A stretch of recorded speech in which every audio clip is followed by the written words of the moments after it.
Oke, kita akan melanjutkan pembahasan pemrograman dinamik deterministik. Lalu sekarang kita masuk ke contoh soal pertama, yaitu tentang metode prosedur pemecahan mundur, yaitu kasus minimasi ongkos. Seorang pebisnis dari A ke J dan banyak alternatif jalan dari A menuju J. Mana jalur yang paling murah? Ya, jalur A menuju J ada banyak pilihannya, bisa lewat B, E, H, dan seterusnya. Jalur mana yang tercepat? Kita bisa memilih jalur yang paling cepat tersebut menggunakan metode pemrograman dinamik deterministik. Oke, kita definisikan dahulu. N, yaitu tahapannya adalah daerah simpul, daerah 4, 3, 2, 1. Sn atau statusnya adalah titik mana di setiap tahap dia berasal. Kita misalkan N3, N sama dengan 3, maka statusnya ada 3, yaitu E, F, dan G. Xn adalah kota yang dipilih. Di tahap 3 yang dipilih Xn itu antara H atau I. Dan fungsi transisinya Sn plus 1, jadi status pada tahap 4 adalah merupakan Xn, adalah merupakan pilihan pada tahap 3. Jika X3 ketika N sama dengan 3, X3 memilih H, maka S4, Sn plus 1, S3 plus 1 sama dengan H. Dan fungsi kontribusinya di setiap tahapan Gn-nya yang dinilai adalah cos dari setiap pilihan. Cos H tentu 1, cos FH adalah 6, cos GI adalah 3. Fn bintang, F maksimumnya adalah minimasi ongkos jarak dari A sampai ke J, di mana fungsi ongkos adalah cos biaya dari Xn ketika N-nya sama dengan 4. Namun ketika N-nya 1, 2, 3, ketika tahap 1, 2, 3, ongkosnya adalah akumulasi, yaitu cos pada tahap tersebut ditambah dengan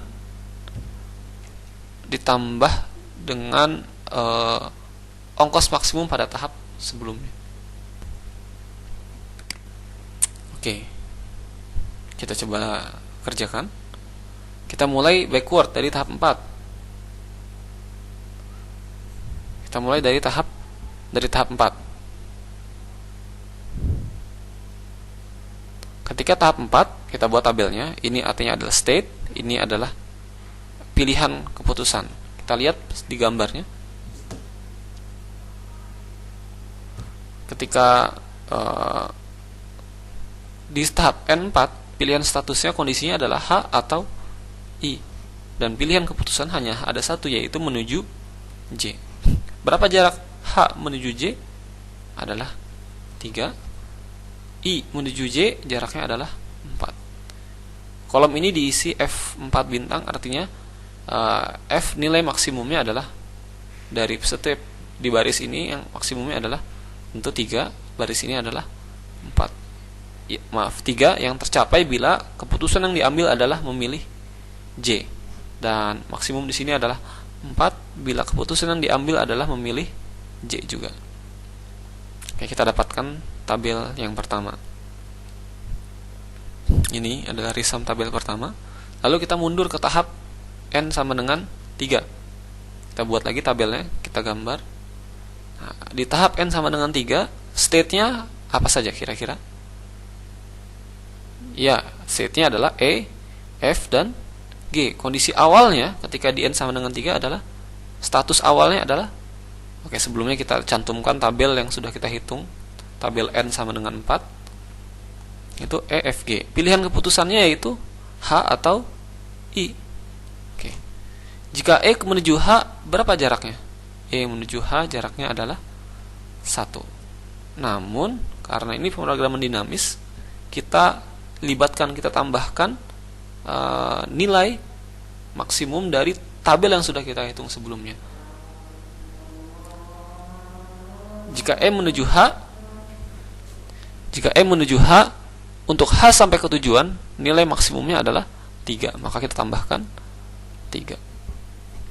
F menuju H jaraknya adalah 6 untuk F menuju H. Lalu dari H sampai ke ujung, dari H sampai ke tujuan jaraknya adalah berapa?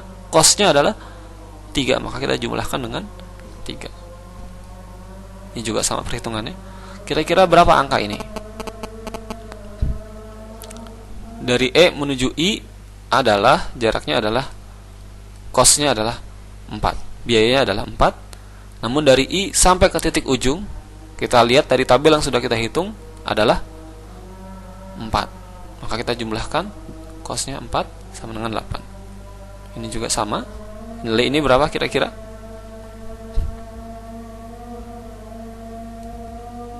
Dari G menuju I adalah 3. Namun dari I sampai ke ujung adalah nilai optimumnya adalah 4. Sehingga 3 tambah 4 7. F maksimumnya kita bandingkan 4 dan 8. Yang optimum adalah 4 karena kita minimasi cos. Lalu pilihan ini terbaik bila yang dicapai adalah memilih H. Dari F menuju, dari jika state-nya F, maka optimumnya adalah 7, yaitu keputusan terbaik jika memilih I. Antara 6 dan 7 kita pilih 6 karena ini minimasi, kita pilih yang kecil. Lalu itu tercapai bila kita mengambil keputusan H. Kita dapatkan tabel untuk tahap ketiga. Tahap kedua, kita lihat dan kita cantumkan tabel yang sudah kita hitung sebelumnya. Tahap N sama dengan 3. Statusnya ketika tahap N sama dengan 2 ada 3 juga, B, C, dan D. Kondisi awalnya B, C, D. Tujuannya, X-nya pilihan keputusannya bisa ke E, ke F, atau ke G. Jika B ke E, jaraknya adalah 7. Ya, dari B menuju E jaraknya adalah 7.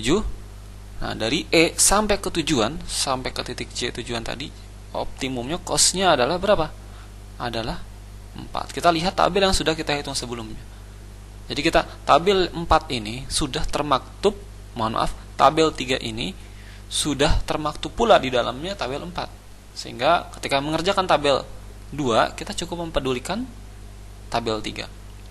Oke, sehingga kita jumlahkan dengan 4. C menuju E adalah 3. Dari E menuju ke titik ujung adalah 4. Jadi kita jumlahkan 4 juga.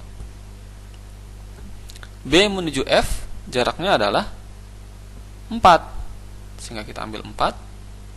Namun dari F sampai ke titik ujung, kita lihat tabelnya, tabel sebelumnya, F sampai ke titik ujung cosnya adalah 7. Mohon maaf, saya sering tertukar menggunakan kata cos atau jarak. Itu memiliki makna yang sama. Oke, sama perhitungannya. Dari B menuju G adalah 6. Kita masukkan 6. Namun dari G sampai ke titik ujung nilainya adalah 6. Sehingga kita jumlahkan 6 lagi, hasilnya adalah 12. C menuju G, cosnya adalah 4, biayanya 4. Dari G sampai ke tujuan jaraknya adalah 6. Maka kita jumlahkan 6 juga. Gitu.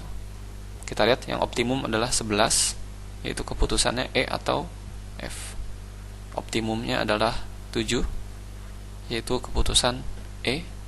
Optimumnya adalah 8, yaitu keputusannya E atau F.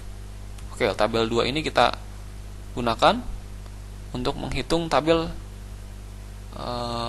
yang terakhir. Oke, kita masukkan tabel 2 tadi. Ketika di N1, state-nya hanya adalah 1, yaitu adalah dari A. Dan tujuannya, pilihan keputusannya ada 3, B, C, atau D. A menuju B jaraknya adalah 2. Namun dari B sampai ke titik ujung, kita lihat dari tabel 2 tadi yang sudah kita hitung tadi, adalah 11. Maka kita jumlahkan 11. A menuju C adalah 4.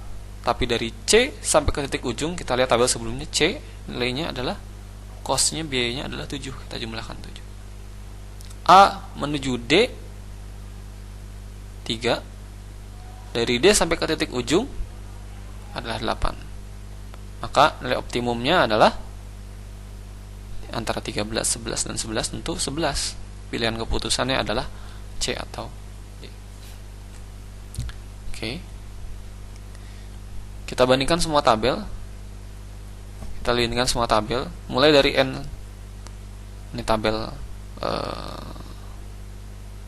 mohon maaf, ini salah ketik ya, ini X1 harusnya. X1, X2, X3, dan X4. X1 ini.